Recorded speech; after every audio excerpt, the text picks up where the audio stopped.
Now, before being transported back to Israel, those hostages were freed through Gaza's Rafah border crossing that links it to Egypt. And earlier today, I spoke to Canada's ambassador to Egypt, Louis Dumas. And Mr. Ambassador, thank you for joining us today. My pleasure. Some of the key points to cover off here. First off, can you tell me how significant what we're seeing today is, do you think? It's a pretty amazing day that we're living today in the region. I mean, the fact that we've managed to get not only a truce, but also an agreement on a number of hostages leaving Gaza to come to Egypt and then go back to Israel. I think it's very, very significant. It's very, very positive. I think the work is not over.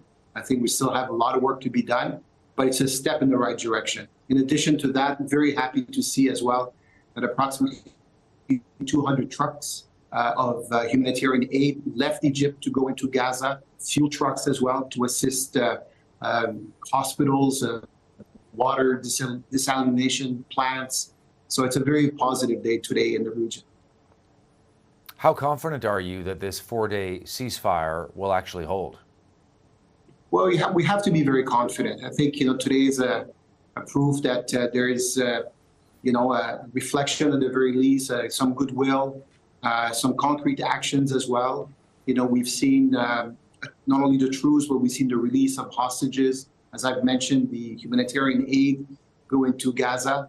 So today is a very good day, and we're very hopeful that the next 3 days will be also very good.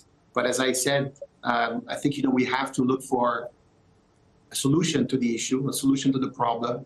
But again, a step in the right direction today.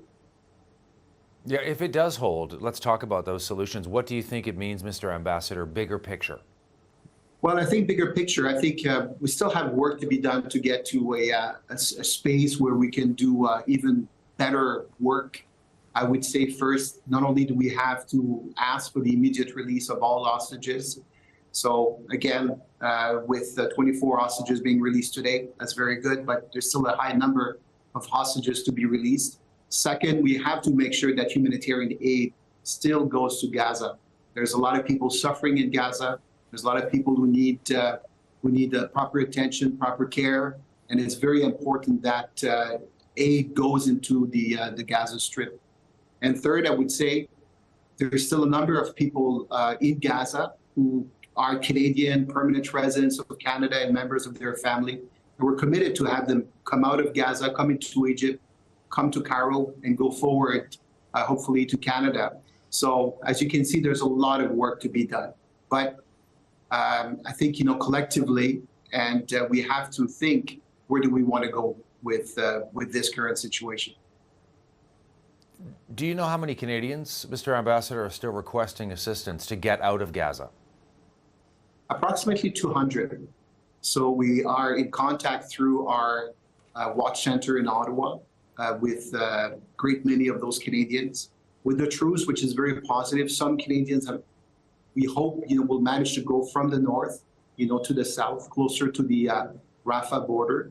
So we're working closely with our emergency watch center in Ottawa, but also our offices in Ramallah, in Tel Aviv, in Doha, in Qatar, are all, pulling together to make sure that we bring them to Egypt and, as I said, onward to Canada.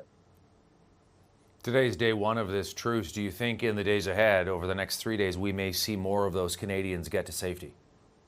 We hope so. However, I have to say, because, the focus was primarily on hostages today, the Rafah border crossing was closed to the evacuation of Canadians, permanent residents and family members, not only for Canada, but also for other nationalities. So we hope, that we might see some movement tomorrow. But certainly the truce and the fact that over the past few days as well, we have not seen any disruption at the border, it's very encouraging. So as I said, we're totally committed to bring those people home. And so that will be our focus over the next few days as well. Are there any updates on that Canadian who's still missing? No update yet. I've seen just partial names from the list. I've seen the Canadian appear on the list, but, we feel for, that Canadian, we feel for the family of the Canadian. And that's why we call for an immediate and absolute release of the hostages. I think it's something that extremely important. When there's a conflict, we have to operate.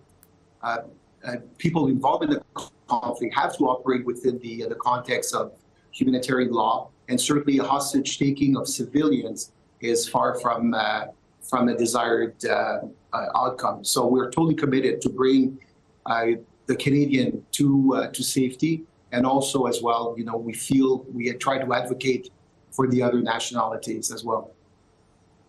We heard from the Prime Minister today. As you know, he's hosting European Union leaders in Newfoundland, and he was talking about, once again, Canada's support for a two-state solution in the Middle East to resolve this ultimately. I think everyone would agree at this point in time we are further away from that than we were before October the 7th. But talk to us about why you think that still is the right solution, and whether that's still realistic given what we've seen in recent weeks in the region. Yeah, as you know, it's an extremely complex conflict. And we've been going at this for a great number of years. And at one point, we have to, I would say, take a pause and reflect on the fact that we have to have humanity in the region. The current state of affairs is untenable. There's absolutely no long-term solution here. So that's why Canada has been advocating for a two-state solution, where you can have a prosperous, a safe, and states, Palestine and Israel, coexisting together, and with a view of making sure that the region remains peaceful. I think, in the long term, everyone wants to have peace in the region. I've been associated with this region for 30 years.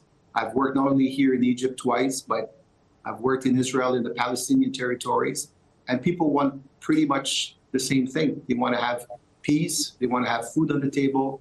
They want to be able to feed their family, educate their children, and that's true on both sides of the borders. So therefore, I think having a region where peace and stability prevails, that's exactly what Canada wants, and I think that's exactly what a lot of people want in the region. Louis Dumas is Canada's ambassador to Egypt, joining us from Cairo. Thanks for your time, Mr. Ambassador. Much appreciated. Thank you very much.